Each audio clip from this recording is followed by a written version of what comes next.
Ngapa?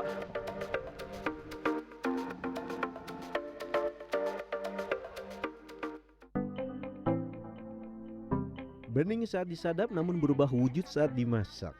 Air nira jadi bahan baku utama lahirnya berbagai jenis pemanis. Mulai dari gula aren cetak, gula semut hingga gula aren cair. Di Kecamatan Pamerican, Kabupaten Ciamis, mengolah nira telah menjadi profesi utama bagi sejumlah warga desa. Salah satunya Desa Bangunsari.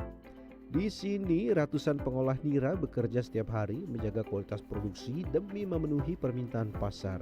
Dan semua bermula dari sini. Pohon aren. Ini bukannya pohon kolang-kaling ya? Iya, aren, pohon kolang. Yang dinamakan kolang-kaling kan itu atas. Buahnya. Buahnya.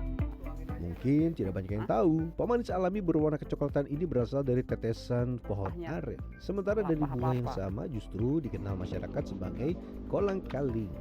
Duduk aja duduk di situ. Kuat dia? Gitu. Kuat. Nah, Aduh tajam. Ada tajam. nah. Cara mengambil tetesan nira aren dilakukan melalui proses penyedapan. Yang dipotong atas. Gini. Sini dari bawah, Gini. Nah, gitu. Awas hati-hati. Nipis. Kalau tebal nggak kuat narik. Waduh lebah. Wih, pahit. Nggak apa-apa tuh, nggak apa-apa. Tangan bunga jantan dipotong dan Terus diiris, lagi. lalu tetesannya ditampung dalam wadah yang sudah disiapkan. Warga menyebut bambu ini dengan sebutan lodong.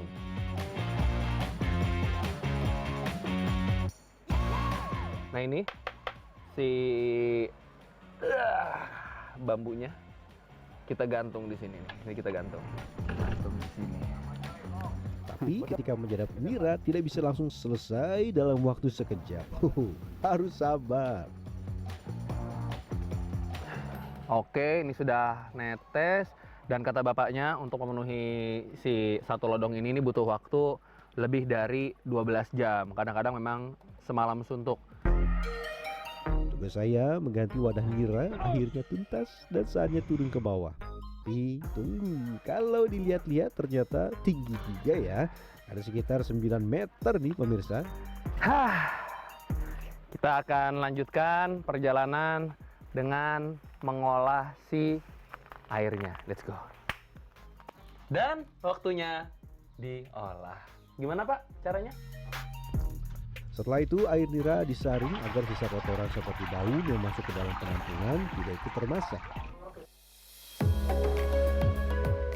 Cairan nira dimasak menggunakan tungku kayu bakar. Proses penguapan ini berlangsung berjam-jam lamanya hingga kadar air berkurang drastis.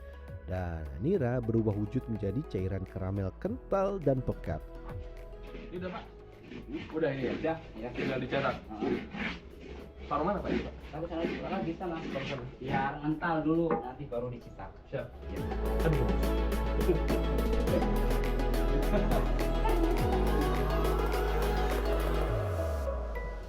Nah, kalau tadi versi perorangan, ini versi yang skala besar. Dengan daya produksi mencapai 3 ton gula aren cetak per hari. Wow.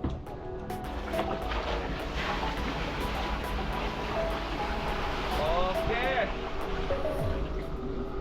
Oh. Loh. Ini airnya manis Pak Cucu? Iya, pasti manis karena air gula. Oh, ini air campuran apa aja berarti Pak Cucu? Ini air nira dicampur air gulanya karena air niranya kan di sini kan terbatas. Di pasaran, gula aren umumnya hadir dalam 2 versi. Yang pertama, murni 100% air nira tanpa campuran. Yang kedua, versi mix, nira yang ditambah gula rafinasi untuk menyesuaikan harga jual. Biar ya untuk menyeimbangkan harga untuk di pasaran karena kan kalau yang ori itu kan ya agak mahal. Meski dicampur, nira aren tetap jadi pemain utama dengan perbandingan minimal 1:1. Apa? Satu lagi belakangan. Berarti 4. Wah. Sekali bikin 400 kilo. 400 kilo. Ini dilakukan agar aroma kuat dan rasa manis alami khas aren tetap dominan.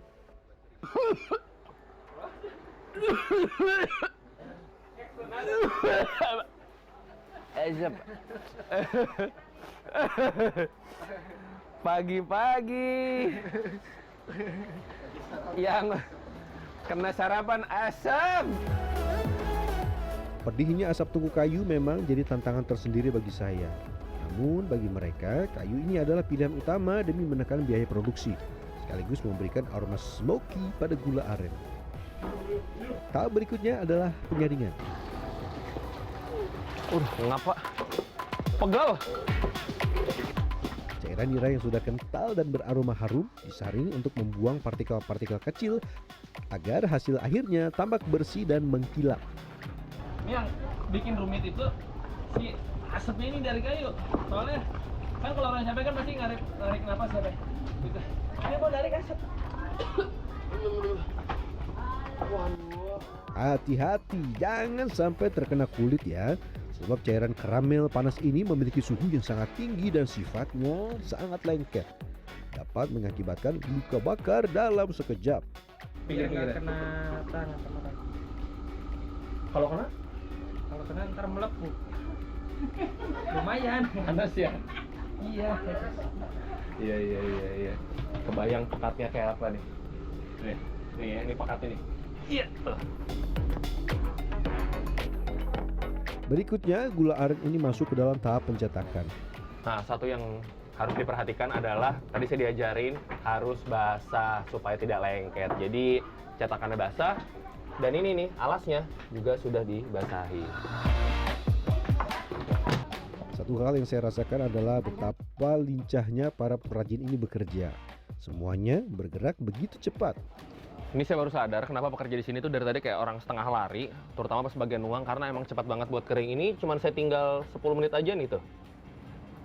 Udah langsung agak keras. Nih, Pak, makan, Pak. Nambah tenaga. Dikit lagi, Pak. Ya, Pak.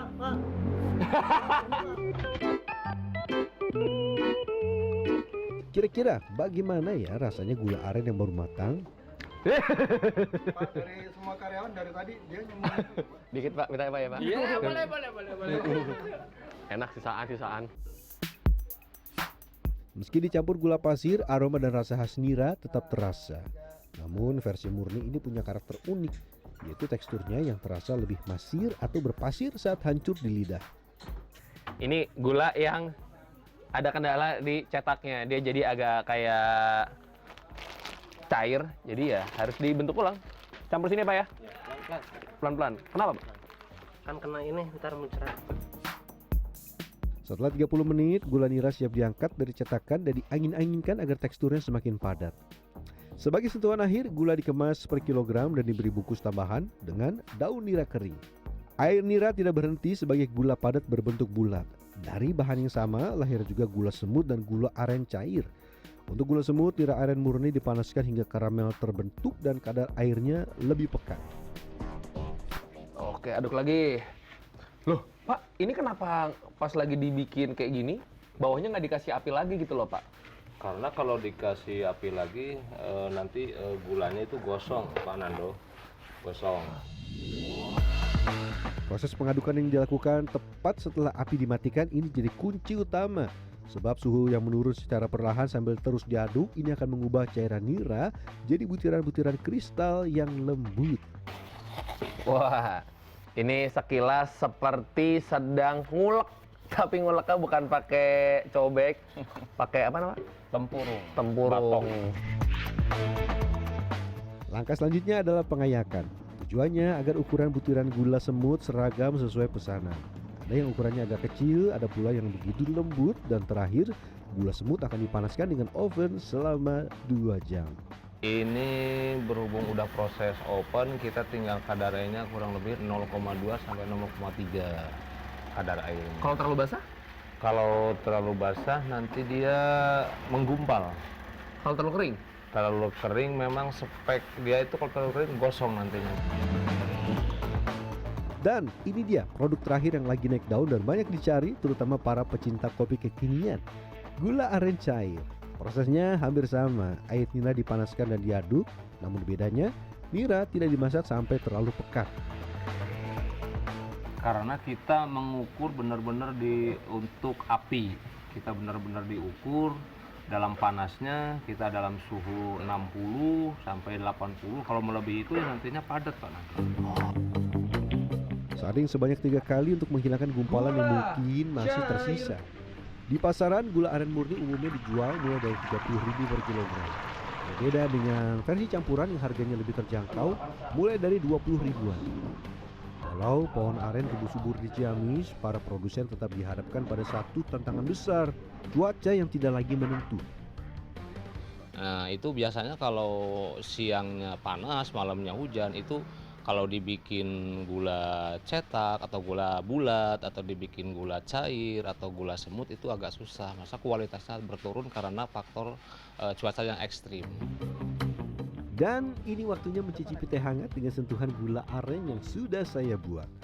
Lelah tapi puas banget karena akhirnya tahu gimana cara bikin produk aren yang berkualitas. Jadi, apakah sudah terbayang nih mau dibikin apa produk aren Anda hari ini? Akhir kata, Rian Fernando, Dwi Agung Yuldiarto, Ciamis, Jawa Barat.